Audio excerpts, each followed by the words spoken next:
Boa tarde, pessoal. Meu nome é Thiago Guimarães. Eu gostaria de me apresentar e falar o intuito do meu canal. Eu não sou pastor, não sou teólogo, não sou padre, mas sou uma pessoa que estou sempre em busca da palavra. E o intuito do meu canal, na verdade, é auxiliar vocês, ajudar vocês a ter um entendimento melhor da palavra. Eu quero mostrar para vocês que a leitura da Bíblia não é tão difícil assim. E a partir do momento que a gente entende a essência da Bíblia, o porquê da Bíblia, a gente consegue seguir um caminho e se aprofundar cada vez mais na palavra. Quando eu comecei essa jornada, na verdade, de leitura da Bíblia, todas as pessoas me falaram que eu tinha que começar a ler por Evangelho de João, começar pelo Novo Testamento, mas ao longo desses anos que eu comecei a estudar a Bíblia, eu entendi que, na verdade, não adianta a gente começar pelo Novo Testamento. Eu sei que as pessoas têm preconceito com o Antigo Testamento, mas a partir do momento que a gente consegue entender Gênesis, entender a genealogia, tudo fica mais fácil. Ah, Tiago, mas genealogia é muito difícil, tem que decorar um monte de nome. Na minha opinião, você não precisa decorar todos os nomes da genealogia para você entender a genealogia. Eu acredito que numa média de uns 5 a 6 nomes, se você conseguir entender esses nomes, fica tudo muito mais fácil. E a espinha dorsal da Bíblia é Jesus Cristo. Então, a Bíblia foi feita para apontar para Jesus Cristo.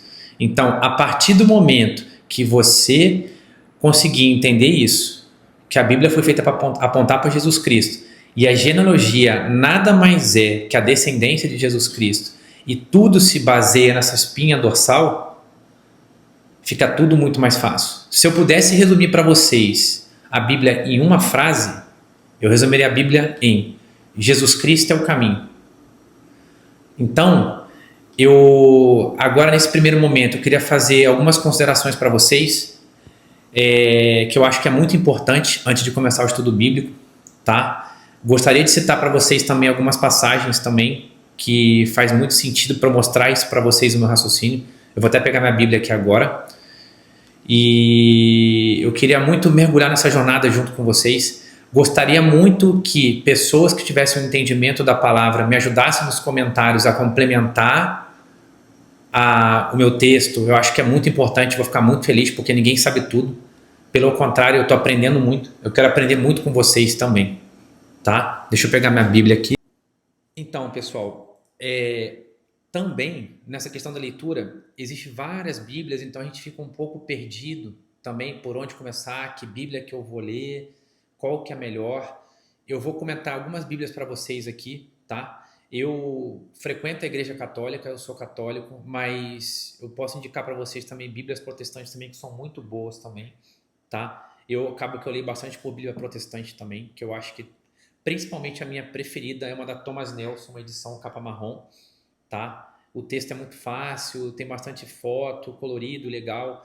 A Bíblia de Estudo, o texto dela é muito bom, tá? A Jerusalém, a católica, ela é excelente também, tá? Uma Bíblia muito boa também, que eu gosto bastante também, tá? A Plenitude, é muito legal. Essa aqui que eu tô segurando, tá? Deixa eu mostrar para vocês, que eu acho muito interessante. Eu quero explicar um pouquinho dela para vocês também, tá? O Antigo Testamento dela em hebraico é uma Bíblia interlinear, tá? Ela tem tradução simultânea para quem gosta de entender a tradução ao pé da letra. Isso é importante também, dependendo da profundidade do estudo que você tem.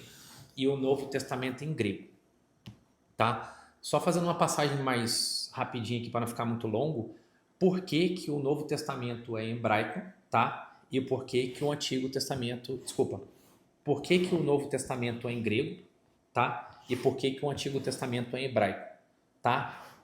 O grego, na época de Jesus Cristo, ali no Mediterrâneo, era como se fosse hoje o inglês de hoje no mundo inteiro. Era a língua mais falada, era a segunda língua de todo mundo.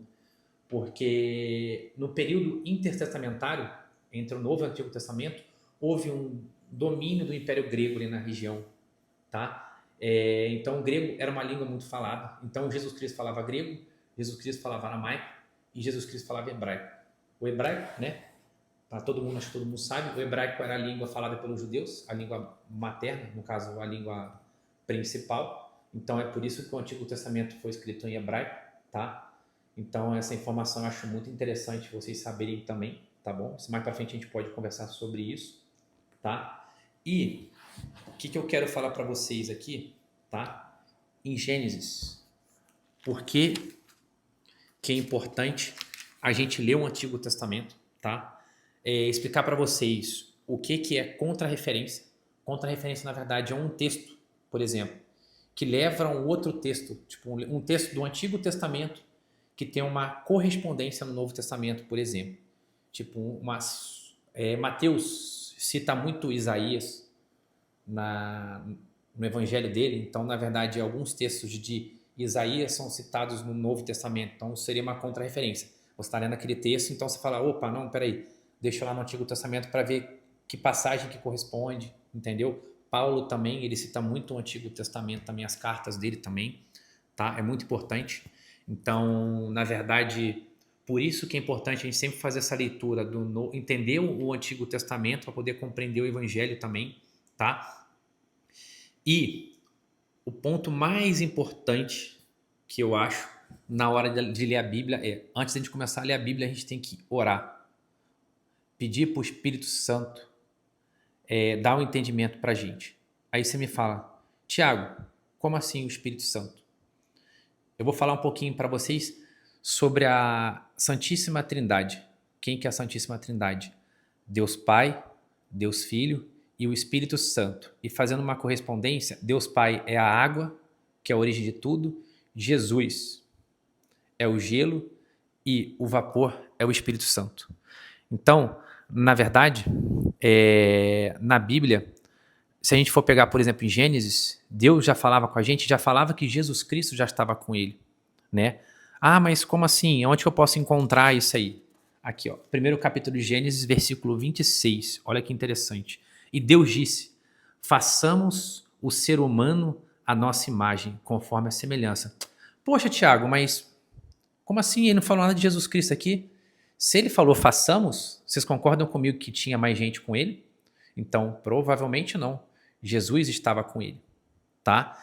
Então, assim, então desde o início, tá apontando para Jesus Cristo. Desde o primeiro capítulo de Gênesis, se a gente for pegar, por exemplo, o primeiro capítulo de João, também fala sobre o verbo, ele cita o verbo no primeiro capítulo, no primeiro versículo, ele fala sobre Jesus Cristo, João cita, e o último versículo da Bíblia, também João, lá em Apocalipse, ele cita também e fala sobre Jesus Cristo também.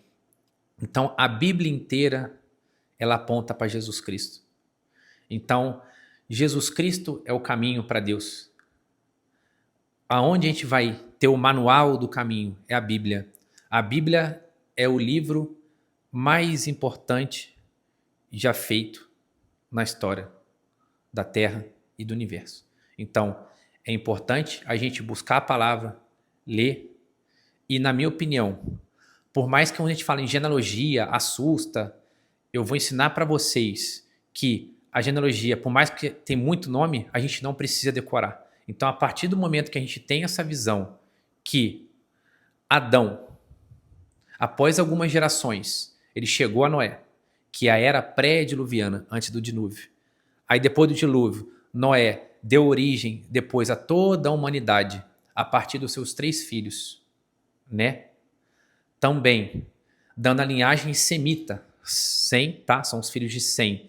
Quem que é a linhagem semita, né? Vai dar linhagem aos patriarcas. Quem são os patriarcas? Abraão, Isaque e Jacó. E a partir de Jacó, que rebatizado como Israel, vai ter as 12 tribos, tá? E dessas 12 tribos, uma figura extremamente importante, tá? Que é Judá, que é o seu 4º filho. Ele vai dar origem à linhagem davídica, a linhagem real, e Davi, por sua vez, vai dar origem a Jesus Cristo. Então, vocês conseguem concordar comigo que em apenas alguns minutos eu fiz um breve resumo da Bíblia e através desse entendimento as coisas podem ficar muito mais fáceis? Então, eu queria muito que vocês buscassem a palavra, tenham essa sede de buscar o conhecimento, porque a única forma de a gente atingir a vida eterna é através de Jesus, é através da palavra, e viver a palavra é a coisa mais importante, tanto para a gente, quanto para a nossa família, para as pessoas que nos cercam. Então, de coração, eu rezo para Deus para eu conseguir trazer quanto mais pessoas, várias pessoas, para conseguir ter essa sede pela palavra. Sou muito grato por estar aqui agora. Gostaria muito da contribuição de vocês. Agradeço por vocês estarem vendo esse vídeo. Pessoal, comentem, compartilhem, sigam o meu canal, me ajude a levar a palavra para mais gente. E eu acho que é isso. Em breve eu vou dar sequência no próximo vídeo do nosso canal, falar um pouco de genealogia, tá? E vou tentar ser o mais simplista para vocês entenderem. Vamos aprofundar um pouquinho em Gênesis também. E vamos junto, vamos nessa. E até o próximo vídeo, pessoal. Muito obrigado.